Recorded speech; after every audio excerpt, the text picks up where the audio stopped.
Hi, we're Ariel. And Michelle, and we're the the Board Game Tutors. Today we're doing our Advanced Concepts video, part 2, for the Tundra Guild Faction of the Summoner Wars Alliances set. So let's go ahead and get started.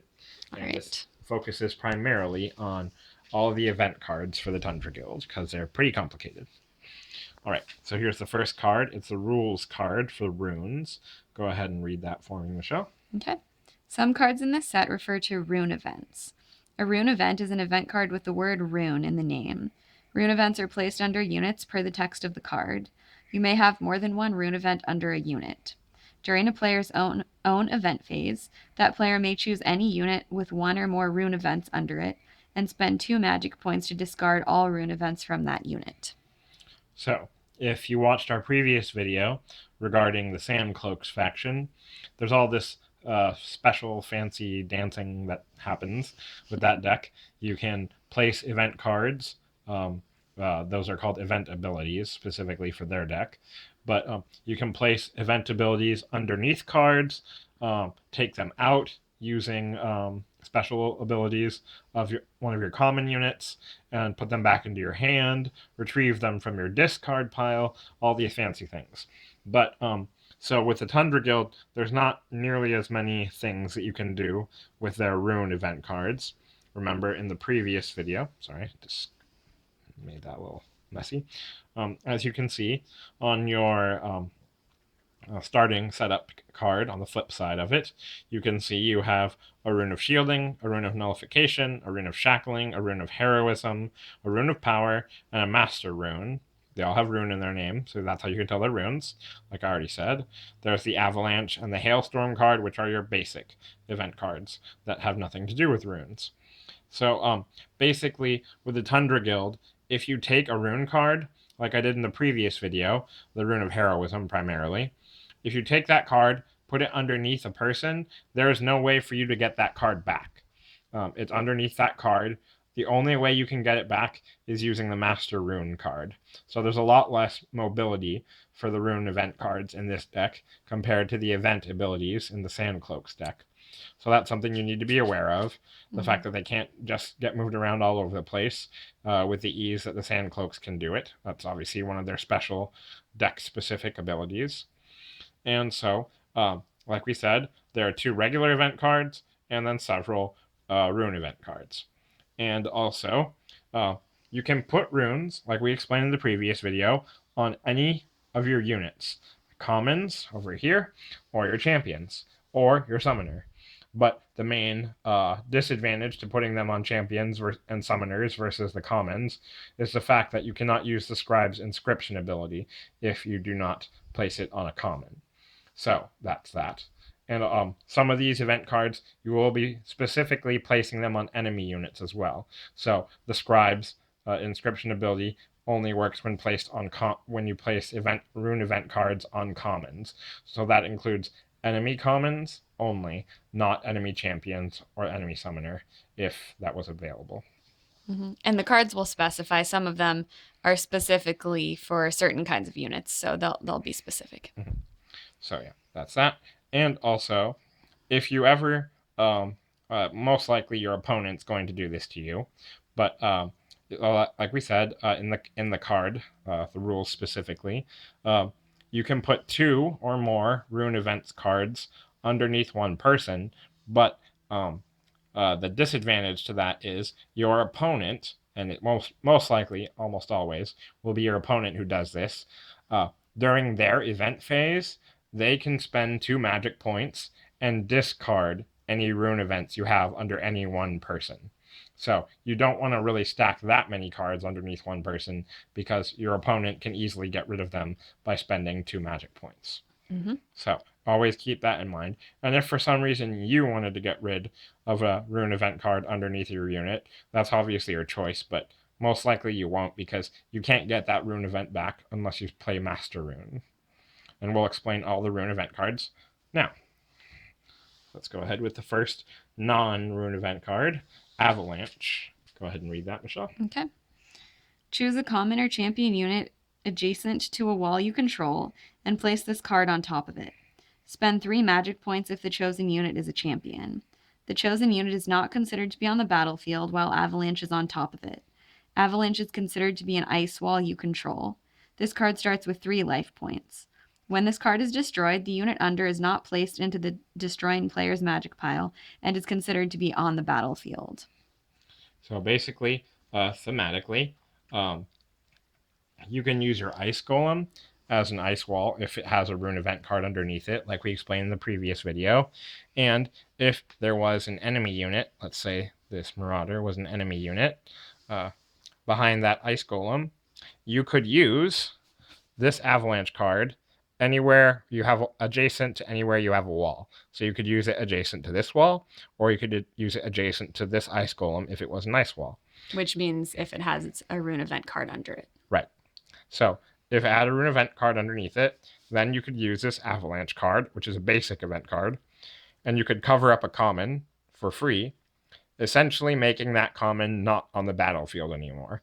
It's essentially covered by a flood of snow, and now they are not a unit anymore. Your opponent cannot do anything with that card, and yeah, they're basically covered.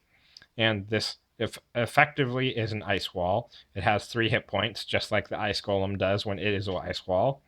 And your opponent can't do anything with this unit anymore.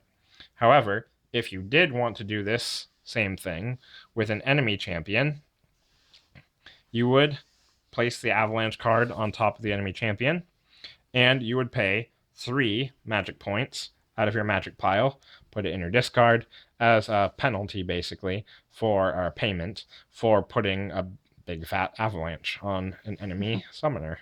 Enemy champion. So, yeah, so that's the avalanche card for you. So it's very thematic because it's like ice or snow or something fell off of the wall onto the unit beside it and covered it. And so the unit's completely covered until that ice wall gets removed off of it. So once 3 wounds are dealt to that effectively ice wall, then this avalanche card is discarded, and this unit is now free again and is free to do movement, free to do attacks, etc. So basically your opponent has to spend effort to get rid of that wall if they want to get that unit back, because they have to attack the wall to remove it. Mm-hmm. And yeah, and also another important thing about this avalanche card, we discussed this in the previous video, but Hogar's Ice Fortress ability, which states walls you control only receive wound markers from die results of 4 or higher when attacked, this avalanche cannot be hit by 3s. Mm-hmm. So just like ice golems, when they are ice walls, can no longer be hit by 3s, this avalanche cannot be hit by 3s either immediately when it comes into effect, because it is an ice wall. Right. So that's the first non-rune event card. Let's go to the second one over here. Oh, and also because it's an ice wall, it can be summoned next to. Right, yes. So that's definitely an important point too. Ice walls, like we reiterated in the previous video, are walls. So you could summon with this avalanche card any space adjacent to it that is not currently occupied by another unit. So here and here. So yeah, that works. And you can summon this avalanche onto your enemy side of the board as well. Just like you can move your ice wall /ice golems to the enemy side of the board. Let's go ahead and go to the next one. Okay, this is Hailstorm. Remove up to 2 wound markers from every ice wall on the battlefield. Then place 2 wound markers on every other wall on the battlefield. So I'm just setting up a little bit. 1 second. So this card is also pretty thematic. Mm-hmm. You take wounds off of ice walls and put them on other walls. So yeah, it's a hailstorm. It's like there was a hailstorm that healed the ice walls. Like it I guess replenished, using its hail, replenished the ice, and then it simultaneously damaged all of the walls. So basically, remember how I was telling you Hogar's Ice Fortress affords some extra protection to his walls. This card actually hurts all regular walls and takes damage off of your ice walls. So we haven't gotten to the rune event cards yet, but let's say both of these ice golems had 1 rune event card under him and 1 rune event card under him. They would both be an ice wall. So Hailstorm would remove all the wounds, well, not all, but 2 wounds maximum from each ice wall you have. So they would have no more wounds because this would be healed for 1 and this would be healed for 2, which is the maximum. and then any walls on the board, enemy and your walls including, would receive 2 wounds. So over here, put a wound there, put a wound there. So you basically make a sacrifice in order to heal your ice walls. You damage some of your regular walls, which can usually handle it a lot better because they have 9 hit points as opposed to the ice walls, which only have 3. So in this example, the time where you would most likely want to use Hailstorm would be if you have Ice Golem ice walls with rune event cards underneath them. On the enemy side of the battlefield, they're taking a fair amount of hits. You don't want them to die, so you would take the hits off of them, place them onto your walls and to your enemy walls as well. So it's not just a negative effect for you. Obviously, it's a positive effect because you healed these guys, but yeah, it hurts you a little bit, but most likely it hurts your enemy more. Right. So that was Hailstorm for you. I think we covered everything on that. Yeah, Yep. It's a pretty straightforward card. Okay. Next card, Rune of Heroism. This looks familiar, doesn't it? So this is the first rune event card that we're discussing, and all of the rest of these are rune event cards. Choose a unit on the battlefield and place this card under it. Increase the chosen unit's attack value by 1 as long as this card is under the unit. If the chosen unit is destroyed, discard this card. So these rune events, they never go to anyone's magic pile. They just get discarded. They go to the discard pile of the player that destroyed the unit that they were under. So if you destroyed your own unit that had a rune event card underneath it, then theoretically you would you wouldn't do this often, but if you destroyed your own unit with a rune event card underneath it, you would get that unit for magic, and it would go into your magic pile, but the rune event card would go to your discard pile. Yeah, so it never counts as magic. Conversely, if your opponent kills one of your units that has a rune event card underneath it, like Rune of Heroism or any of these other runes, then if this guy had a rune underneath him, and he was yours, obviously, not the enemy's, if he was yours and he had a rune underneath him, and he was killed, your enemy would get this guy for magic, the rune underneath him would go to his discard. Okay. So for Rune of Heroism, we explained it already. It's one of the simplest ones. If you put this under Zugden, Zugden would gain 4. Not gain 4, but would have 4 total. That would be pretty powerful. He had 7. But yeah, so Rune of Heroism, it just increases the die result by 1. The attack value, so the number of dice. So this would no longer be a 3. This would be a 4. This would no longer be a 1. That would be a 2. That would be a 2. This would be a 3, etc. All right. So that's Rune of Heroism. Rune of Heroism, pretty straightforward card. Then we have Rune of Power. Choose a unit on the battlefield and place this card under it. If the chosen unit is destroyed, discard this card. As long as this card is under the chosen unit, it gains the following ability. Power Surge. When attacking with this unit, all die results of 5 or higher are counted as 2 hits. So this one's also pretty straightforward, and it can go under any unit on the battlefield. So over here, if you already had a unit on the battlefield and during your event phase, you could do this, where let's say Zugden was already on the board. You could put Rune of Power on the board, put this underneath him, and yeah, basically all of his 5s or 6s count for 2. So if he rolled 3 dice and he rolled this combination, this would not be 3 successful hits. This would be 6 successful hits. So it's kind of insane. Yeah. So with Zugden, this can be pretty powerful. Let's see what I get if I just roll like that. Oh, I did roll all successful. Okay. So those would all double. Each of those would double. I flipped that by accident. Sorry. So yeah, this would be double hit. So 1, 2, 3, 4, 5, 6. So it can be insanely powerful if you roll very well.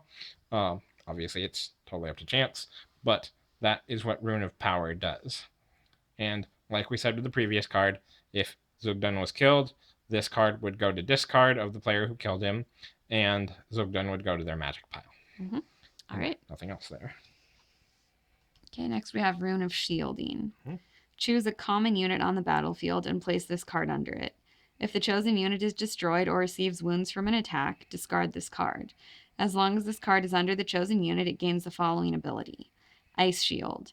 When this unit is attacked, if your opponent fails to roll a hit on every die rolled for that attack, this unit receives no wound markers from the attack. So, for example, Rune of Shielding. So there's this very important sentence on Rune of Shielding. If the chosen unit is destroyed or receives wounds from an attack, discard this card. And also, note here, this only goes on common units. So this is a beneficial card, just like Rune of Power is a beneficial card. So you would never use this for enemy units. I don't know why you would ever want to shield an enemy unit. You want to kill them. Anyway, so like I said, I highlighted that sentence because if, for example, Zugden had Rune of Shielding, and he moved over here. Come on, straighten out. There, good. Okay, and then a common unit attacked him. A common unit with a roll of 1. Common unit rolls a 6. That means Zugden would take 1 hit, like he would normally take, and Rune of Shielding would no longer protect him. It would be discarded the second he got an attack. So a successful attack against him. So, however, if this Marauder attacks Zugden and rolled 2 dice, and there, that's a perfect example. You rolled 1 2 and 1 4. This would be an unsuccessful attack because Rune of Shielding states you have to have all successful die results. So this would mean he would not receive any wounds, and obviously he received this 1 wound from the Ice Golem, but let's just say that didn't happen. Let's say he did this. He would receive no wounds, and his card would stay underneath him because it effectively did the Ice Shield move. Yeah, it shielded him. Mm-hmm. Oh. So, let's say what happens if you use this. Oh, so that was actually technically an illegal example because it says a common unit. All right. So this would have to go underneath one of the common units. Let's just say. So that was my bad. Sorry about that. So that doesn't count. But let us say it was the Ice Golem who had the Rune of Shielding. And remember, Hogar's ability. So this would make the Ice Golem an Ice Wall, and since it's an Ice Wall, Ice Fortress, Hogar's special ability, would come into effect. So 3s would not count against this Ice Golem. If we rolled this combination, this Marauder rolled 2 against the Ice Golem, he got a 3 and a 4. This would not break his Ice Shield, which is the special ability from Rune of Shielding, because the 3s do not count against ice walls. So this Ice Golem would be protected in this example because of Hogar's special ability in combination with the fact that he has a rune underneath this Ice Golem. Right. So you have to keep that in mind. Those two are pretty important for keeping your Ice Golems alive. This isn't always going to happen, rolling 3s against Ice Golems, but it will help save your Ice Golem in several instances. Mm-hmm. And there are actually 2 copies of Rune of Shielding in your deck. This is the only Rune event card that has more than 1 copy. Mm-hmm. So yeah, the main thing you need to know from Rune of Shielding, they both have to be successful die results. For Ice Golems, that's a little bit harder because of Hogar's special ability. As soon as the unit receives 1 wound, then the shield is broken and it loses that rune event. Right. So if the scribe, for example, was an enemy scribe and rolled against the Ice Golem, this is where the units have their vulnerability when people roll 1 die against them, because their main strength is in rolling 2 and potentially rolling a miss. But if they only rolled 1 and they rolled this 4, they immediately lose their shield. Mm-hmm. So the Rune of Shielding can be used for scribes, marauders, or Ice Golems. You most likely will be using them for Ice Golems. But yeah, so that's that. Okay. Let's go on to the next rune. Rune of Shackling. Mm-hmm. Choose a common or champion unit on the battlefield and place this card under it. If the chosen unit moves more than 1 space during its turn, that unit may not attack that turn unless that unit's controller spends 1 magic point. If the chosen unit is destroyed, discard this card.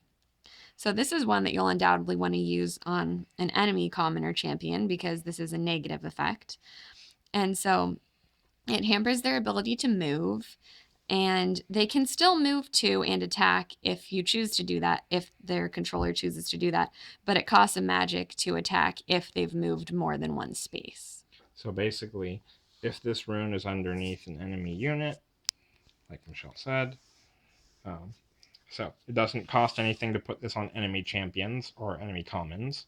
But so, for example, this will probably be facing the other way because, like we said, it will usually be on an opponent. But if this was an enemy unit, for example, then they could move 1, 2 spaces and suffer no ill effects. But if they wanted to attack after moving 2 spaces, then they would have to pay the magic point. If they moved 1, just 1 right there, then they could attack for free and they wouldn't have to pay anything. Mm-hmm.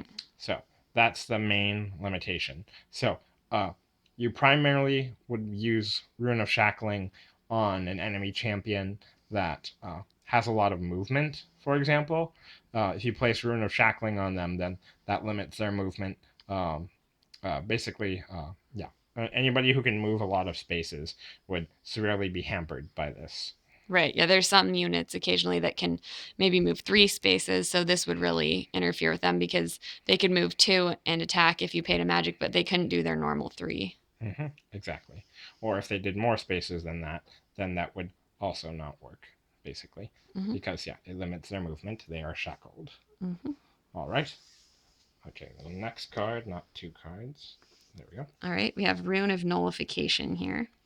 Choose an enemy, common, or champion unit on the battlefield and place this card under it. If the chosen unit is destroyed, discard this card. The chosen unit may not use special abilities, cannot gain special abilities, and cannot be chosen as a target by any event cards as long as this card is under it. So, similar to Rune of Shackling, the point of this card is to limit your opponent's options. And so, this one specifically says you have to put it under an enemy, and it can be a common or a champion. It can't be their summoner. And so it kind of just reduces them to their basic stats on their cards. So you can't use whatever is in the text of their special ability. You just have, the enemy that has them, they just have their attack value and their hit points, just their basic information at the top, but their special ability is effectively nullified, which is why it's called Rune of Nullification. So Rune of Nullification would effectively eliminate this white box. They have no special ability as long as this card is underneath them. And like Michelle said, they would just have all of these stats to benefit from. Mm-hmm. And so both of the ones that we just described, Rune of Nullification and Rune of Shackling, your opponent, like we said, because of the Rune event card, the Rune Rule event card, you can spend 2 magic to discard any runes underneath 1 unit. So your enemy will most likely get rid of Rune of Nullification or Rune of Shackling if they have the magic to do so. Right. So sometimes you want to play it strategically in terms of, okay, well, they have a really powerful unit on the board. I don't want them to have all of the special abilities that they have. So I'm going to use Rune of Nullification or Rune of Shackling on them. And I'm looking at the enemy side of the board. Oh, they only have 1 magic. They can't possibly get rid of it for this upcoming turn that they're going to take. So it's going to be at least 2 turns where Rune of Nullification and Rune of Shackling will be taking place. And so if you really, really, really wanted to limit your enemy's champion, for example, you could place both Rune of Nullification and Rune of Shackling on them to really inhibit their movement, their attack, etc. But your opponent will obviously try to do everything in their power to stop that from happening and spend the 2 magic once they have the opportunity to do so. It's also a way of making your opponent have to waste magic or have to, decide more carefully how they're going to spend their magic because they'll want to get rid of this rune event, but maybe they had some summoning planned or whatever. So it can also pressure them in terms of how they use their magic. Mm-hmm. So yeah, that's that. You only have 1 copy of Rune of Nullification and 1 copy of Rune of Shackling in your deck. Mm-hmm. And here's the last rune card. So this is the Master Rune.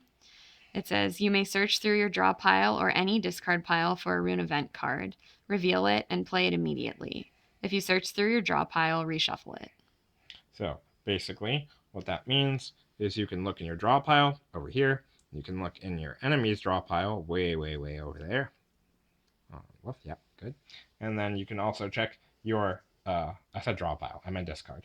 Sorry. So your enemy's discard. and your own discard over here. So as you can see, I have all my Rune event cards here, so I could pick any one of them if I wanted to right now in this example, but that's just because that's where I place them right now, not because I use them all. But so the Master Rune, this is the only way you can take a rune that you have already used and use it again, or because it basically goes back into your hand. Or if you're really desperate, you really need that Rune of Heroism right now, you can get it out of your draw pile if you know you haven't drawn it yet. But then you've just wasted your chance to use a rune for a second time. So, Right. and like we said, you can use this for any rune event card. You cannot use this for Avalanche. You cannot use this for Hailstorm because they are not runes. So that's that. And yeah, those are all the Rune event cards and a few examples of how they interact with your deck, how they do different things. And yeah, please let us know if you have any questions, comments, concerns, clarifications, etc. If you enjoyed the content of this video, please subscribe to our channel, The Board Game Tutors, on YouTube. And yeah, we thank you so much for your patronage and for checking out these videos. All right, thanks so much for watching. We'll see you in the next video. All right, thanks guys. See you later. Bye. Bye.